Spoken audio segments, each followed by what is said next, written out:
All right, let's start with a puzzle. Imagine you have to draw a map, but the land you're mapping is pretty much invisible. That's exactly the kind of challenge we're diving into today. We're talking about how you track a hidden disease, one patient at a time, all across the world. And believe me, this isn't just an academic exercise. The answer to this puzzle can make or break a multi-million-dollar strategy. So let's get right to it. How do you track a disease that only pops up in a small, really scattered group of patients across the globe? I mean, we're not talking about something like the common cold here. You're basically hunting for a needle in a haystack, a very specific illness, in a population that's already hard to find, spread out over dozens of countries. The big question is, where do you even start? It's a huge intelligence puzzle for sure. And, this isn't just some hypothetical question. A major pharmaceutical company was smack in the middle of this exact challenge. They had this really promising new treatment in the works, but they were pretty much flying blind. They had no idea where their potential patients were. So to even think about moving forward, they absolutely needed a reliable map of this hidden landscape. Okay, so part one, a complex medical question. Let's break down the medical side of this puzzle. What was the disease they were trying to track down? The disease in question is called Cutaneous Squamous Cell Carcinoma. Let's just call it cSCC. Now, this is actually a pretty common type of skin cancer. But here's the twist. The company wasn't interested in the general public. Nope. Their focus was on a very specific, high-risk group. And for this group, getting reliable data is, well, it's notoriously difficult. And this is where the details get really interesting. They needed to figure out the prevalence of cSCC, but only in one very specific group, solid organ transplant recipients. See, these patients are on immunosuppressant drugs to stop their bodies from rejecting the new organ, but a serious side effect is that it makes them way more vulnerable to this specific type of cancer. And to top it all off, they needed this data for 15 key countries across the US, Europe, and the Asia-Pacific region. The goal here wasn't just research for a paper, it was to make some huge business decisions. So, yeah, no small task at all. So, how on earth do you even begin to tackle a project like this? Well, the intelligence team here at DelveInsight didn't just go looking for some magic database that had all the answers. Instead, they launched a full-on, three-step investigation.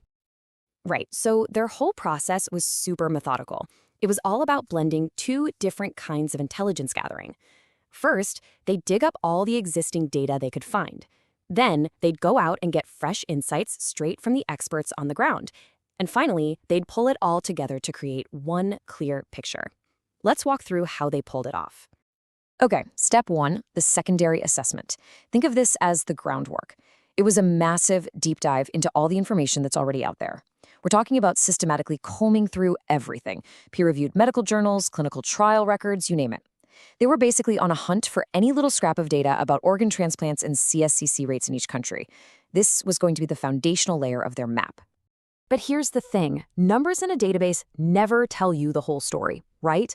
This is where step two, the primary research, became absolutely crucial. The team actually got on the phone and spoke directly with the real experts, the top doctors and researchers in each country, the key opinion leaders.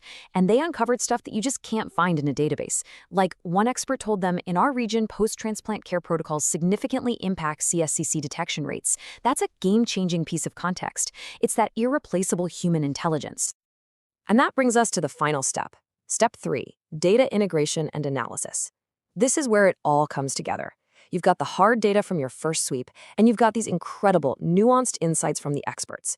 The job now is to weave it all together, look for the patterns, and turn all those scattered puzzle pieces into one coherent picture. All right, part three, assembling the global puzzle. So after all that digging and all those conversations, what did the final map actually look like? What did they hand over to the client? Well, one of the main deliverables was this incredibly powerful epidemiology model built in Excel. It laid everything out country by country. For each of the 15 markets, it showed the organ transplant statistics and, this is the critical part, the calculated incidence rate of cSCC for that specific patient group. For the very first time, the client could make direct apples-to-apples comparisons between, say, the US, Germany, and Japan. And, for those high-level strategy meetings, you need something you can grasp in seconds. So they also created a summary deck with really clear visuals, like a simple bar chart. This lets you see the comparative burden of the disease across the US, Europe, and Asia literally at a glance. It's perfect for executives who need to see the big picture fast. So in the end, the client got way more than just a bunch of numbers in a spreadsheet. They got a truly nuanced understanding of the landscape.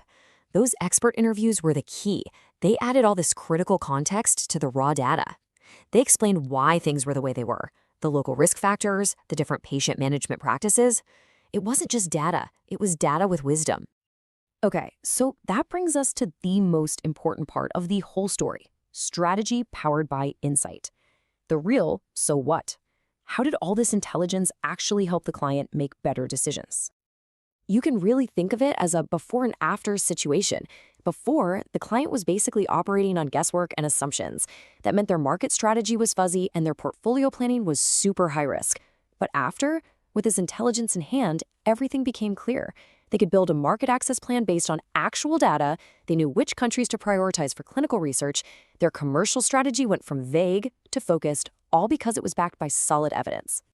Really, at the end of the day, this epidemiological map gave the client one thing that's absolutely priceless: confidence. The confidence to go ahead and invest millions of dollars in their plans because they knew their decisions were built on a rock-solid foundation of intelligence. You know, this whole story isn't just about medicine. It's about a method that works in any industry. It's about combining the what, the hard data, with the why that you can only get from human expertise. That's how you light up those hidden landscapes, no matter what business you're in. So it kind of makes you think, right? What's the unmapped territory in your world? And what crucial insights are just waiting for you, not in a database, but in a simple conversation?